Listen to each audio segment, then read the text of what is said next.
'Cause I'm in the stars tonight. So watch me bring the fire, set the night light. Shoes on, get up in the morning, cup of milk, let's.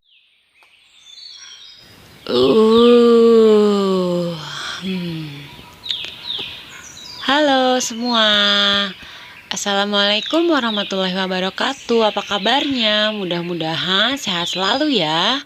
Kebetulan nih sekarang Lili lagi camping. Kalian semua ikut aku yuk. Coba perhatikan tanah itu. Wah, apa yang terjadi ya? Sepertinya sesuatu sedang bergerak-gerak.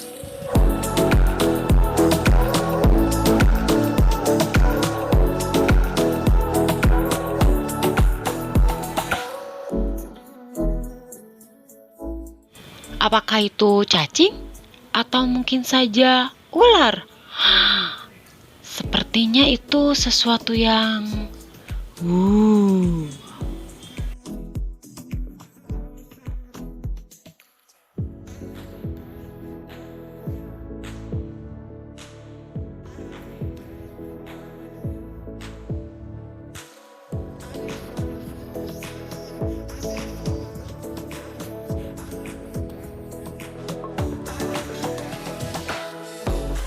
seperti sesuatu yang meliuk-liuk ya, atau mungkin mereka sedang menari.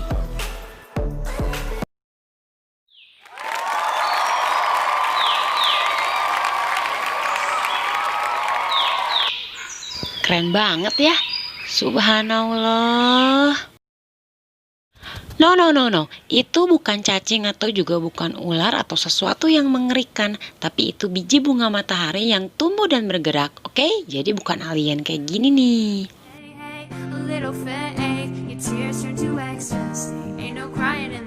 Coba lihat bunga matahari itu, kasihan ya.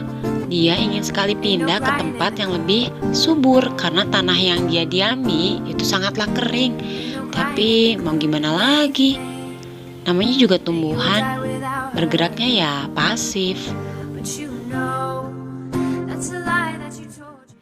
Seperti yang kita tahu bahwa tumbuhan tidak seperti hewan, tumbuhan tidak bisa berpindah tempat dari satu tempat ke tempat yang lainnya. Tapi bagaimanapun juga tumbuhan bergerak karena tumbuhan mempunyai kemampuan menanggapi rangsangan atau iritabilitas. Rangsangannya bisa berupa cahaya matahari, air, ataupun juga nutrisi dari tanah. Gerak pada tumbuhan berdasarkan jenis dan arah rangsangannya dibagi menjadi 3 jenis, yaitu gerak endonom, dan yang kedua gerak higroskopis, serta gerak esionom. Supaya mudah diingat, jadi kita singkat menjadi enak hidup bersih. Gerak endonom adalah gerak pada tumbuhan yang rangsangannya belum diketahui atau sebagian besar berasal dari dalam tubuh tumbuhan itu sendiri. Berikut ini adalah contoh gerak endonom. Aliran sitoplasma dalam sel, misalnya pada daun Hydrilla verticulata yang membentuk aliran siklus yang melingkar.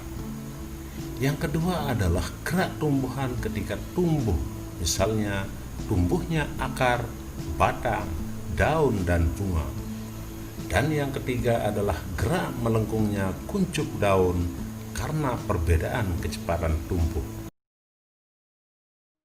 Gerak higroskopis adalah gerak pada tumbuhan yang rangsangannya berupa perubahan kadar air. Berikut ini adalah contoh gerak higroskopis. Yaitu gerak higroskopis. Gerak higroskopis adalah gerak bagian tumbuhan yang disebabkan oleh perubahan kadar air atau kelembaban dari sel-selnya sehingga terjadi pengerutan yang tidak sama. Contohnya adalah 1. Gerak membuka dan menutupnya sporangium tumbuhan paku oleh anulus. Yang kedua adalah gerak membuka dan menutupnya sporangium tumbuhan lumut oleh gigi peristom. Dan yang ketiga adalah pecahnya kulit buah tumbuhan polong-polongan yang sudah kering.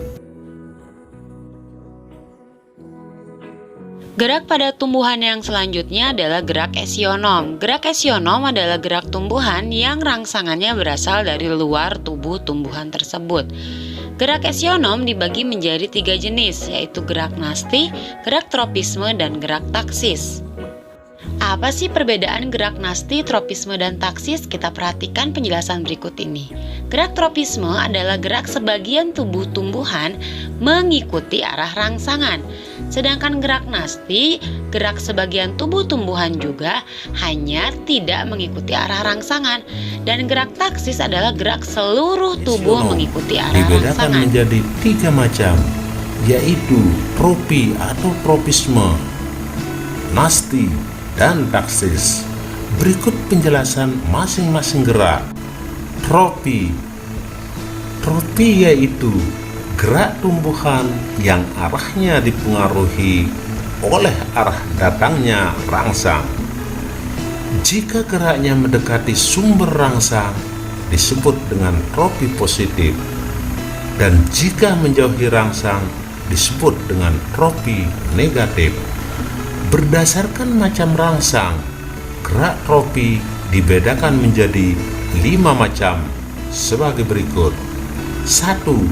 Fototropi, artinya rangsang berupa cahaya. Contohnya adalah arah batang yang selalu menuju datangnya sinar. 2. Geotropi atau gravitropi, yaitu rangsang berupa gaya tarik bumi. Contohnya adalah gerak ujung akar ke pusat bumi, disebut dengan geotropi positif. Sementara itu, gerak batang yang menjauhi pusat bumi disebut dengan geotropi negatif. 3. Hidrotropi, rangsang berupa air. Contohnya adalah gerak ujung akar selalu menuju tempat yang berair. Dan yang keempat adalah tigmotropi atau haptotropi, yaitu rangsang berupa singgungan. Contohnya, membelok atau membelitnya ujung batang atau sulur pada kacang panjang, mentimun, dan markisa. Dan yang kelima adalah kemotropi, yaitu rangsang berupa zat kimia. Contohnya adalah gerak ujung akar menuju tempat yang mengandung banyak mineral. Berikutnya adalah nasti. Nasti adalah gerak bagian tubuh tumbuhan yang arahnya tidak dipengaruhi oleh arah datangnya rangsang, tetapi dipengaruhi oleh tumbuhan itu sendiri. Gerak nasti dibedakan menjadi 7 macam, yaitu 1. Seismonasti atau tigmonasti, yaitu rangsang berupa sentuhan atau getaran. Contohnya adalah gerak mengatupnya daun putri malu Mimosa pudica ketika disentuh. 2. Niktinasti, yaitu rangsang berupa suasana gelap. Contohnya adalah gerak mengatupnya daun petai Cina pada malam hari. Dan yang ketiga adalah termonasti, yaitu rangsang berupa panas. Contohnya adalah mekarnya bunga tulip bila suhu lingkungan mendadak mengalami kenaikan dan akan menguncup jika suhunya turun. 4. Fotonasti, yaitu rangsang berupa cahaya. Contohnya adalah mekarnya bunga pukul 4 Mirabilis chalava pada sore hari.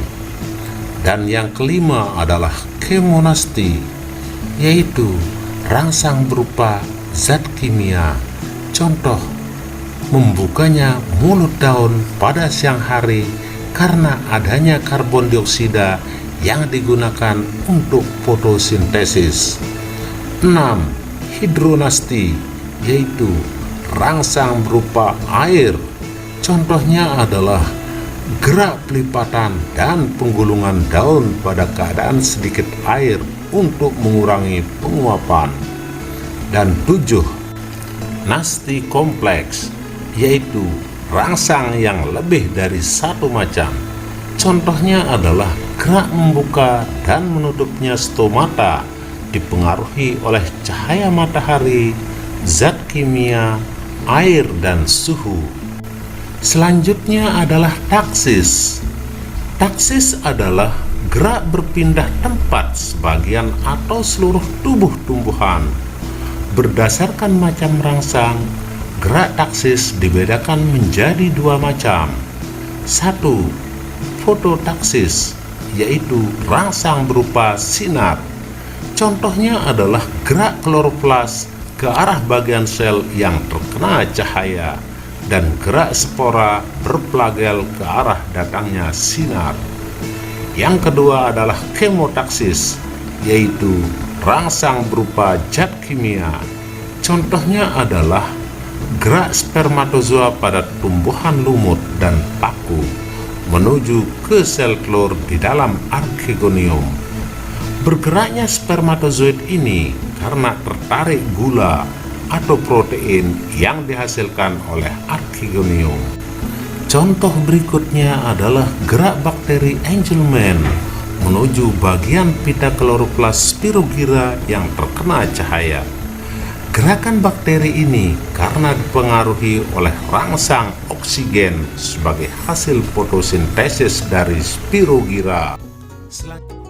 Alhamdulillah, akhirnya materi mengenai gerak pada tumbuhan selesai juga. Jangan lupa buat kalian siswa-siswi SMP Negeri 4 Subang yang ada di kelas 8, isi dulu daftar hadir dan penilaian harian atau kuisnya pada link yang tersedia di kolom deskripsi judul.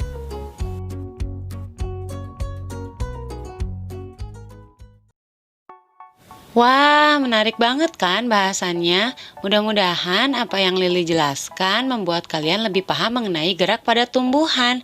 Terima kasih buat yang sudah menyaksikan sampai akhir. Mudah-mudahan kalian sehat selalu ya. Assalamualaikum warahmatullahi wabarakatuh. Sampai ketemu lagi di video selanjutnya.